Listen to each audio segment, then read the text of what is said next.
Hey there, Duelists! My name is Dusty, and welcome back to our guide through the Yu-Gi-Oh! Trading card game. So last time we talked about monster cards, so today we're going to be talking about other types of cards that you can add to your deck to kind of help further boost your defensive and offensive capabilities, and those are spell cards.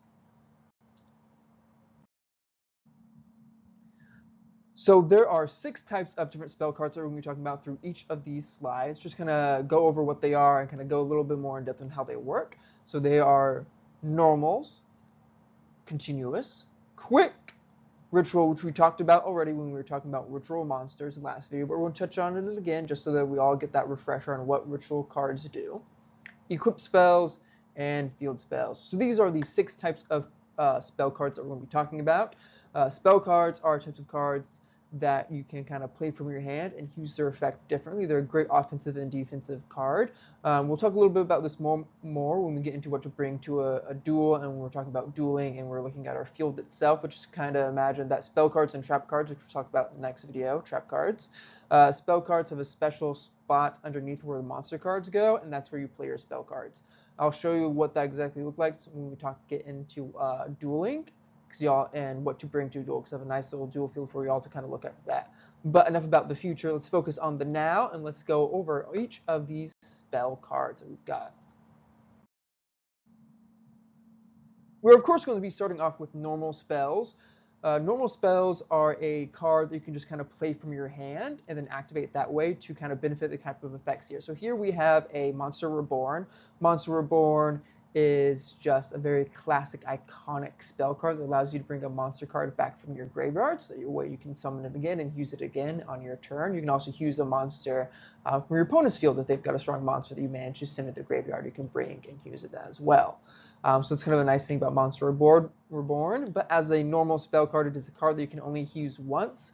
You can play it from your hand, and you can use that effect right away. You could also set it if you wanted to, kind of like psych out your opponent, like, oh, maybe it's a trap card instead, so maybe it holds off on their attack, and then you can use the spell card. So spell cards are really primarily a more offensive weapon. They can also be defensive in a sense. It just depends on the spell and how you use them. But that's normal spells. You can only use them one time, and then they're gone. All right, continuous spells. Unlike normal spells, continuous spells are spells that you can use at any time during your field during your turn once you activate them, or if you meet a certain condition, depending on what the spell card requires and what it does. So Crimson Gaia here is a continuous spell card. So once I activate that card, it remains on my field throughout the entire duel until it is either destroyed or the duel ends, or maybe its effects get negated. It kind of just depends on what your opponent has and what they're using against you.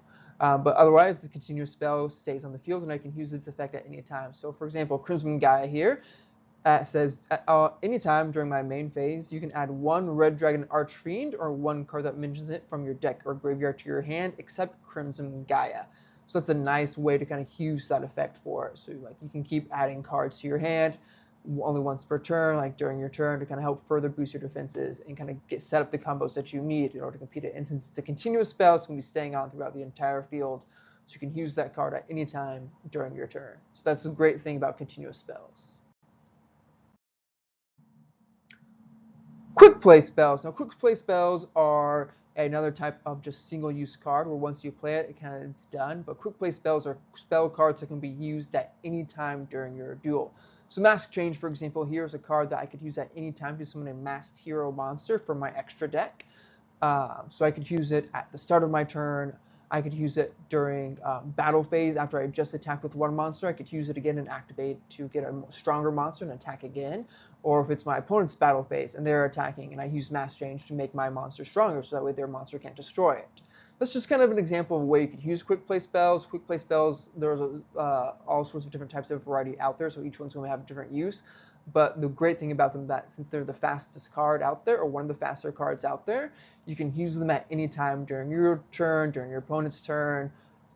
Depends on what the card is, how you can use it, and when you want to use it. So that's the nice thing about quick play spells cards, as well as you can determine when you can use it to your furthest advantage. So good and quick play spells are cards you can use at any time during your turn to give you an edge against your opponent.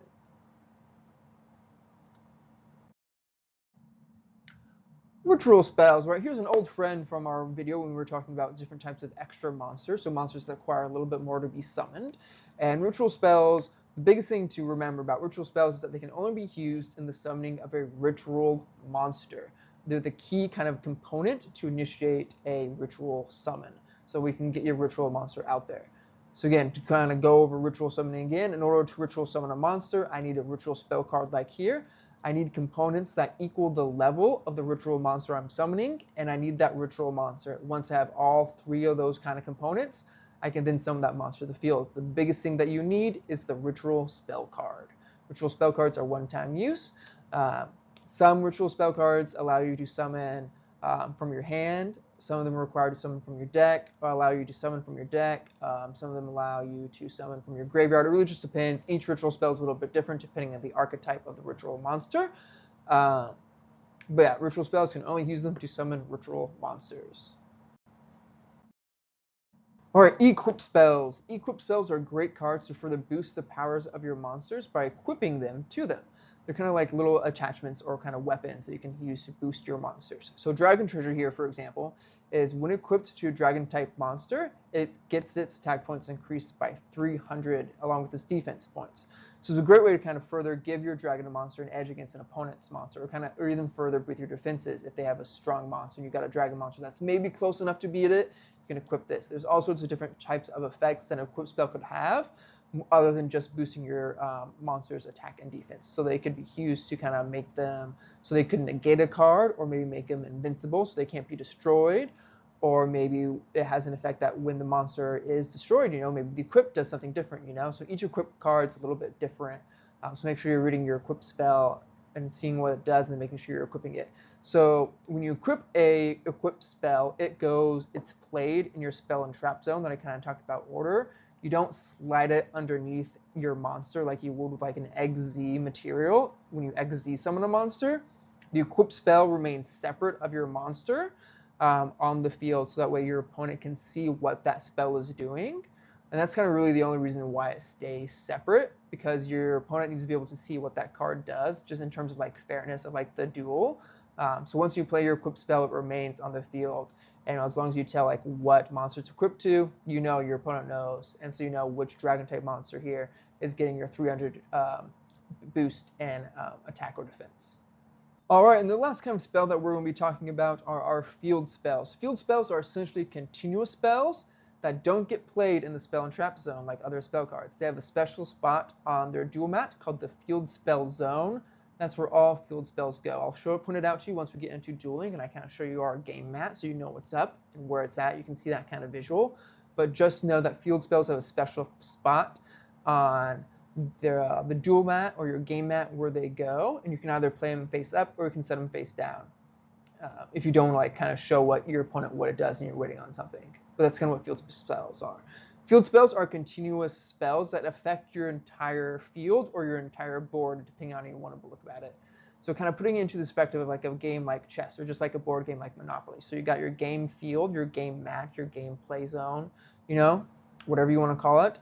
That's kind of your field. So that's where you summon your monsters, that's where you set traps. And you got your opponent also sets monsters and traps on their side of the field, So when you summon a monster here, your field spell affects it. So Sogen here, it's a very classic, very simple field spell. It simply just boosts all warrior and beast warrior monsters on the field by 200 attack and defense. So it gives them a nice little boost. The caveat of field spells is that it also affects your opponent's field as well. So say my opponent is also using warrior or beast warrior monsters, they would also get that same 200 attack defense and 200 attack and defense bonus that Sogen grants. So it's kind of the negative field of field spells, is that while my monsters are getting that 200 boost, if my opponent is using the same type of cards as what my field spell does, then they're also going to get that same type of boost. It's going to be very rarely that when you're in a duel, you're going to be encountering an opponent where they're using either an identical deck to yours, or they're going to have an identical field spell that's kind of going to boost it. So typically, like if I was using this Sogen in a warrior deck and I'm facing an opponent, the chances of them having warrior or beast warrior is going to be pretty slim, because there's lots of cards. There's like over 10,000 cards out there in Yu-Gi-Oh nowadays. So the chances of them running the same deck are very slim. But all that aside, kind of went on a little tangent there, is that field spells are just a continuous spell that infects your entire field and your opponent's field as well. All right, Julius, well, that wraps up our little video about field spells. So with a little swipe of my Harpy's Feather Duster here, I clear the board of all spell and trap cards. Thank you all so much for watching. Stay tuned for our next video where we're going to be talking about trap cards. Don't forget to like this video and comment down below about which type of spell cards seem the most interesting to you or that you like the most from just what we have here. And don't forget to attack that subscribe button. That way, once I post a video, you'll be able to see it right there on your feed, and you can watch it as well. You could also flip that bell icon face up to get notified when I do upload a video. And to further get an edge against the meta, you can check out my Patreon down below in the description, where you can support the channel to help me produce these videos and improve their quality as well. And then you also get some nice sick benefits like early access to videos, behind the scenes content, bloopers, stuff like that, exclusive videos, and then of course you're going to get your name and the credits as a big shout out and thank you for helping support the channel. All right, Julius, well, thank you all again so much for watching. Gotcha! Until then, Duelists, if no one has told you in a while, I'm proud of you and you are loved. Keep on rocking, rock stars. Love ya. Mwah!